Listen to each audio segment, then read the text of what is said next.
Իդեալ համակարգը տեղաբաշխում է 1 միլիարդ դրամի գովազդային նորակառույց բնակարանների բոլոր շահառուների միջև։ Յուրաքանչյուր ընտանիք կարող է ստանալ 500,000 դրամի սերտիֆիկատ, որը կդառնա ձեր առաջին քայլը բնակարանը երազանքի տուն դարձնելու ճանապարհին։ Պատերազմի եռագլուխ Քոչարյան Կարապետյան Ծառուկյան կուսակցությունը փորձում է համոզել, թե 2024-2025 թվականից առաջ մենք ունեցել ենք խաղաղություն, նաև 2018 թվականից առաջ։ Իհարկե սպնդումը ցինիկ սուտ է, հենց թեկուզ այն փաստի բերումով, որ ընդհանրապես անկախությունից ի վեր եւ 1994 թվականի հրադադարից հետո էլ մենք ամեն տարի ունեցել ենք զոհեր եւ վիրավորներ Ադրբեջանի հետ փոխհրաձգության արդյունքում։ Ընդ որում զոհերը հարյուրավոր են, վիրավորների թիվը էականորեն ավելի մեծ է։ Եվ սա թերևս նրանց պատկերացումն է խաղաղության մասին, որ ամեն տարի շարունակաբար մենք ունենանք զոհեր եւ մեր պատկերացումը հակառակն է, որ խաղաղություն նշանակում է զոհերի եւ վիրավորների բացակայություն եւ խաղաղություն նշանակում է ընդհանրապես որևէ լարվածության բացակայություն։ Նախորդող շրջանում մենք ըստ էության անընդհատ ունեցել ենք գործնականում կարելի է ասել ամենօրյա ռեժիմով ունեցել ենք փոխհրաձգություններ։ Եղել են անընդհատ բարեբերաբար դիպուկահարների մարտեր, դիպուկահարների մինի պատերազմներ, բայց այստեղ շատ կարևոր է արձանագրել նաև հետևյալը, որ ըստ էության այդ իրավիճակը եւ մեծ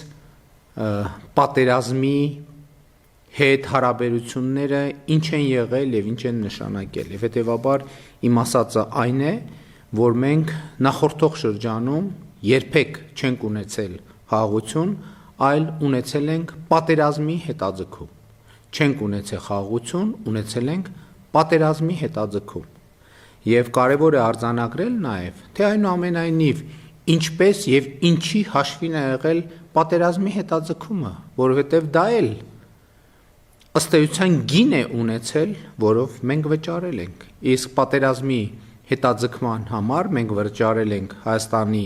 անկախությունով, ինքնիշխանությունով, պետականությունով, Հայաստանի քաղաքացիների բարեկեցությամբ եւ տնտեսական զարգացմամբ։ Եվ նաեւ սա է պետք արձանագրել, որ նաեւ այդ վճարամիջոցը, պատկերավոր ասած, նույնիսկ այդ վճարամիջոցը եւ այդ վճարամիջոցը սպառվել է արդեն 2016 թվականին, երբ որ տեղի է ունեցել 4-օրյա պատերազմը եւ ոչ միայն տեղի ունեցել 4-օրյա պատերազմը, այլև բանակցային սեղանին դրվել է բոլորովին այլ տրամաբանություն, որը հոդս է ցնդեցրել Ղարաբաղի հարցի կարգավորման հայկական կողմի բոլոր պատկերացումները։ Նրանք ովքեր կփորձեն վիճարկել այս պնդումը, ես հղում կանեմ արդեն իսկ հրապարակված եւ հայտնի բոլորին եւ բոլորին հայտնի Սերժ Սարգսյանի 2016 թվականի օգոստոսի արդեն իսկ հայտնի նամակի մասին։ Եվ ուրեմն եւս մեկ անգամ ուզում եմ արձանագրել հետեւյալը։ Մենք առաջին անգամ մեր անկախության պատմության մեջ ունենք խաղաղություն։ Մենք ունենք խաղաղություն։ Ընդ որում առաջին անգամ ունենք խաղաղություն։ Նախորդ շրջանում երբեք մենք չենք ունեցել խաղաղություն եւ այս փաստը ապացուցվում է նրանով, որ 2025 թվականը առաջին օրացուցային տարին է, որ Ադրբեջանի հետ փոխհրաձգության հետևանքով չենք ունեցել զոհեր եւ վիրավորներ։ Պատկերացնում եք անկախությունից ի վեր 1991 թվականից ի վեր 2025 թվականը այդպիսի առաջին օրացուցային տարին է։ Իսկ գործնականում մենք զոհեր եւ վիրավորներ չենք ունեցել 2024 թվականի մարտից, փետրվարից, այսինքն վերջին նման դեպքը արձանագրվել է 2024 թվականի տարվա սկզբին։ Բայց նաև ուզում եմ արձանագրել, որ ճիշտ է Հայաստանի եւ Ադրբեջանի միջև խաղաղության եւ միջպետական հարաբերություններ հաստատելու մասին համաձայնագիրը նախա ստորագրված է եւ ոչ թե ստորագրված, եւ Վաշինգտոնի հռչակագիրը ընդունված է, բայց նաև ուզում եմ արձանագրել, որ իրականում Հայաստանի եւ Ադրբեջանի միջև խաղաղությունը հաստատված ինքը նաև դե յուրե ամրագրում ունի եւ դե յուրե ամրագրումը 2024 թվականին երկու երկրների սահմանազատման հանձնաժողովների 2024 թվականին ընդունված ստորագրված եւ վավերացված երկու երկրների Հայաստանի եւ Ադրբեջանի միջև սահմանազատման հարցերի հանձնաժողովների համատեղ գործունեության կանոնակարգի ընդունումն է, որ երկու երկրների փոխվարչապետերը ստորագրեցին, ապա երկու երկրներում համապատասխան ընթացակարգերով այդ փաստաթուղթը վավերացվեց, ստանալով բարձրագույն իրավաբանական ուժ։ Այդ փաստաթղթում է, որ արձանագրված է Ալմատիի հռչակագիրը որպես երկու երկրների միջև սահմանների սահմանազատման բազային սկզբունք, եւ սա ունի դե յուրե բարձրագույն նշանակություն երկու երկրներում։ Ինչ է սա նշանակում։ Սա նշանակում է, որ Հայաստանը եւ Ադրբեջանը փոխադարձաբար դե յուրե բարձրագույն իրավաբանական ուժ ունեցող փաստաթղթով ճանաչել են, որ խորհրդային Հայաստանը իր տարածքով նույնական է, անկախ Հայաստանը իր տարածքով նույնական է խորհրդային Հայաստանի հետ եւ անկախ Ադրբեջանը իր տարածքով նույնական է խորհրդային Ադրբեջանի հետ։ Սա է խաղաղության հիմքը եւ սա ունի, ելի եմ ասում, երկու երկրներում բարձրագույն իրավաբանական ուժ։ Եվ ահա այս տրամաբանությունից շեղվելը ինչ ուղղությամբ տանում են պատերազմի Քոչարյան, Կարապետյան, Ծառուկյան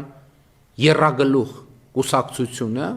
այդ տրամաբանությունից շեղվելը միանշանակ եւ աներկբա նշանակում է պատերազմ, սրանից բխող բոլոր հետևանքներով։ Եվ ուրեմն մենք բազում